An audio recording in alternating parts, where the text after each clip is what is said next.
Hello everyone, welcome back in my channel. इस channel के through आपको English stories, English paragraph and English से related videos मिलती रहती हैं, जिसमें कि आप इंग्लिश को हिंदी में ट्रांसलेट करना सीखते हैं और इसके साथ ही रीडिंग स्किल और उसके करेक्ट प्रोनाउंसिएशन के बारे में भी जानते हैं। तो इसी तरह से मैं आज फिर से हाजिर हूँ एक बहुत ही इंटरेस्टिंग स्टोरी लेकर। इस स्टोरी में आप इंग्लिश सेंटेंसेस का हिंदी में मीनिंग देखेंगे along with word meaning and reading skill. So let's begin the story. तो आज की स्टोरी का टाइटल है टू बेबीज़। बेबीज़ बेबी का प्लूरल फॉर्म है, जिसका मतलब होता है बच्चे, यानी दो बच्चे। There were two children living in a big house near of a wood। क्या मतलब हुआ इसका? तो हम लोग देखते हैं। There were two children, यानी दो बच्चे थे, living in a big house, जो कि एक बड़े घर में रहते थे, near of a wood। wood मतलब जंगल। तो बड़े घर में तो रहते थे, लेकिन कहाँ रहते थे? जंगल के करीब, यानी पास। Their rich parents loved them very much। उनके धनी माता पिता उन्हें बहुत प्रेम करते थे। But one day, लेकिन एक दिन, their parents died। उनके माता पिता मर गए। The children had an uncle। बच्चे के एक अंकल थे, यानी चाचा थे, whom they had never seen, जिसे कि उन्होंने कभी भी नहीं देखा था। The uncle thought of having all the money by killing the children। चाचा यानी अंकल जो थे वे उन्होंने सोचा कि उनके बच्चों को, यानी उन बच्चों को मारकर उनके सारे पैसे ले लेने के लिए उन्होंने सोचा। So he hired two robbers. Hire मतलब होता है नियुक्त करना, रखना। रॉबर्स यानी कि लुटेरे। तो इसलिए उसने टू रॉबर्स यानी दो लुटेरों को नियुक्त किया। एंड पेड देम हैंडसमली, और उन्हें हैंडसमली पेड किया। हैंडसमली का अर्थ होता है अच्छा खासा पैसा देना, तो उन्हें अच्छा खासा पैसा दिया। वन डे, एक दिन, while the children were playing in the garden, जब बच्चे गार्डन में यानी बगीचे में खेल रहे थे, the robbers came and took them away। लुटेरे आए और उन्हें लेकर चले गए। They traveled a long distance। वे एक लंबी यात्रा किए। And then took some rest। और तब कुछ आराम किया। One robber said। एक लुटेरे ने कहा, Let's leave them here। क्या कहा? कि चलो इन्हें यहाँ छोड़ते हैं। Perhaps someone will give them shelter। Perhaps यानी शायद, शायद और shelter मतलब होता है आश्रय या आश्रय देना। तो इस सेंटेंस का मतलब हुआ कि शायद कोई इन्हें आश्रय दे दे। ये सेंटेंस लुटेरों ने कहा।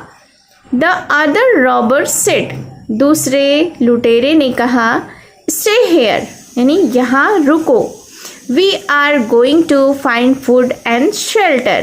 हम लोग भोजन की तलाश करने और आश्रय की तलाश करने जा रहे हैं। Telling that they went away। ऐसा कहकर वे वहाँ से चले गए। The children alone now। बच्चे अब बिल्कुल अकेले थे। Sat down under an oak tree। वे एक ओक पेड़ के नीचे बैठ गए। And fell asleep। और सो गए। When morning came। जब सुबह हुई, The creatures of the wood rushed to find food for them. Creatures मतलब होता है जीव या प्राणी। Rushed यानी झपटा या दौड़ा। तो इस सेंटेंस का अर्थ हुआ कि जब सुबह हुई तो जीव या प्राणी जंगल में फूड के लिए यानी भोजन की तलाश के लिए, उनके भोजन की तलाश के लिए यानी बच्चों के भोजन की तलाश के लिए दौड़े। The birds brought berries. Birds यानी चिड़ियों ने जामुन लाए। The squirrels nuts. स्क्वेरल्स मतलब होता है गिलहरी, तो गिलहरियों ने मेवे लाए। The robin said. अब रॉबिन ने कहा I shall find someone who will take care of them, कि मैं किसी ऐसे की तलाश करूँगा जो कि इनकी देखभाल कर सके। The wise owl said. बुद्धिमान उल्लू ने कहा how can you tell them that the children are here. उल्लू ने कहा कि तुम कैसे बताओगे कि बच्चे यहाँ हैं। The robin flew down. Robin नीचे उड़कर आया and pulled sharply a button from the boy's coat. और तेजी से एक बटन जो कि उस लड़के के कोट में लगा था उसे खींचा। अच्छा, यहाँ रॉबिन का अर्थ किसी बर्ड से है, तो क्लियरली नहीं है कि कौन सा बर्ड है, बस रॉबिन का जिक्र किया गया है। So the squirrel bit in little bits and girl's ribbon with sharp teeth. क्या मतलब हुआ इसका, देखते हैं।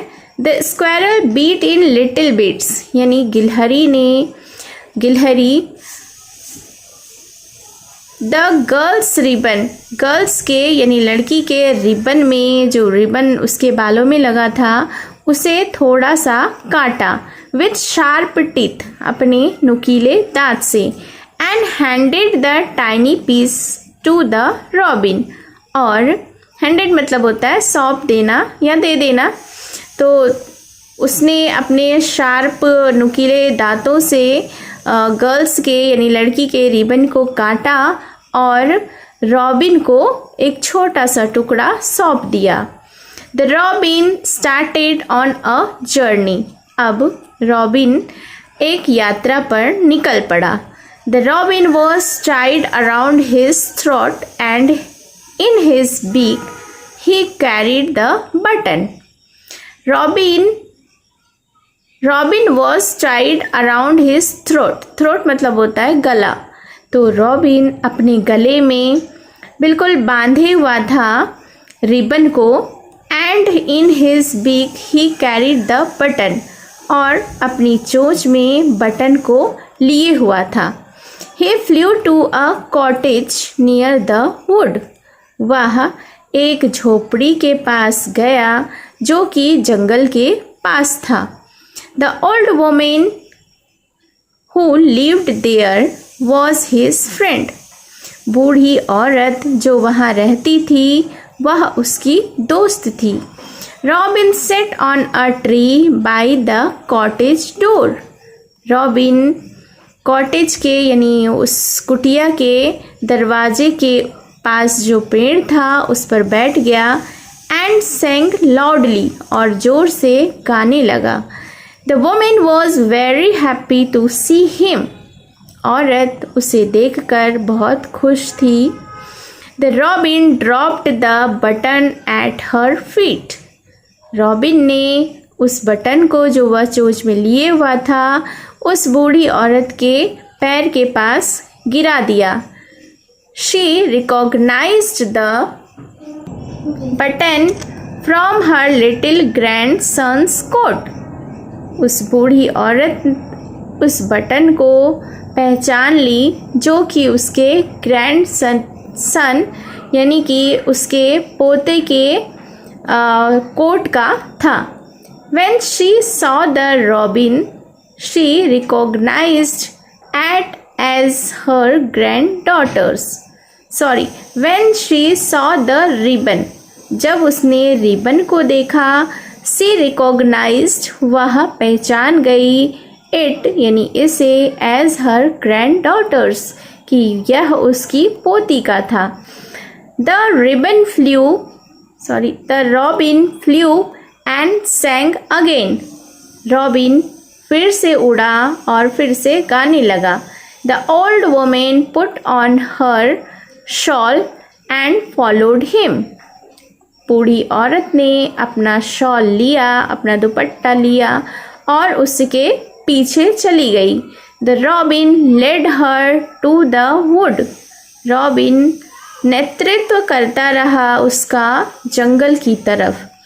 When she saw her two little grandchildren, जब उसने दो छोटे अपने पोते पोती को देखा, she became happy, वह खुश हो गई, and brought them to her cottage, और उन्हें अपनी कुटिया में ले गई। So this was the story. आपको ये स्टोरी कैसी लगी कमेंट करके ज़रूर बताएं, और ऐसे ही इंटरेस्टिंग वीडियोस के लिए, इंटरेस्टिंग स्टोरी के लिए मेरे चैनल को सब्सक्राइब कर लीजिए। तो मिलते हैं फिर से एक न्यू इंटरेस्टिंग स्टोरी के साथ। Till then take care and bye bye.